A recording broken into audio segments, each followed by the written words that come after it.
વિડિયોમાં આપણે સ્વયંપોષી પોષણ વિશે માહિતી મેળવી.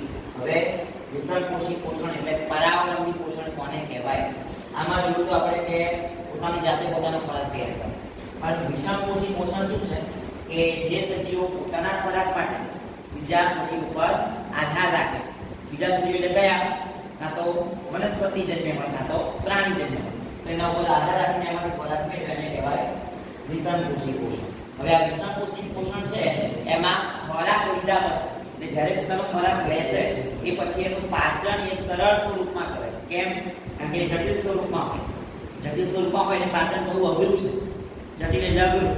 એટલા માટે શું કરવું પડે છે? એ ખોરાક છે એનું સરળ સ્વરૂપમાં પાચન કરવું પડે છે. હવે વિષમપોષી પોષણમાં સ્વયંપોષી પોષણની જેમ એ સૂર્યપ્રકાશ, H2O અને કાર્બન ડાયોક્સાઇડ એની હાજરીમાં પોતાના ખોરાકનું સંશ્લેષણ કરી શકતા નથી. સંશ્લેષણ એટલે બનાવો. એટલે સૂર્યપ્રકાશની હાજરીમાં પોતાનો ખોરાક તૈયાર કરી શકતા નથી.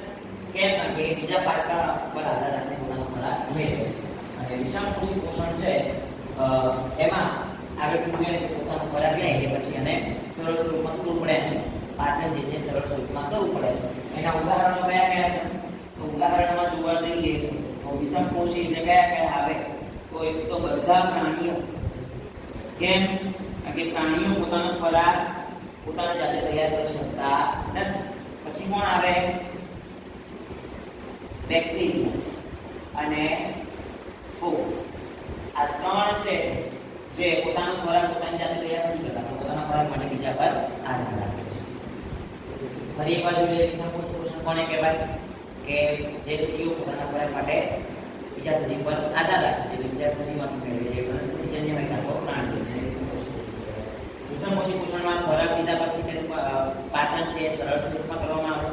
અને આ વિષમપોષી પોષણ ધરાવતા સજીવો છે એ પોતાના ખોરાકનું સૂર્યપ્રકાશ, H2O અને કાર્બન ડાયોક્સાઇડની હાજરીમાં સંશ્લેષણ કરી શકતા નથી. અને એના ઉદાહરણમાં બધા પ્રાણીઓ, બેક્ટેરિયા અને ફૂગ છે. એના પેટા પ્રકારો પણ છે. બરાબર? એ પણ સમજી લઈએ. તો વિષમપોષી પોષણના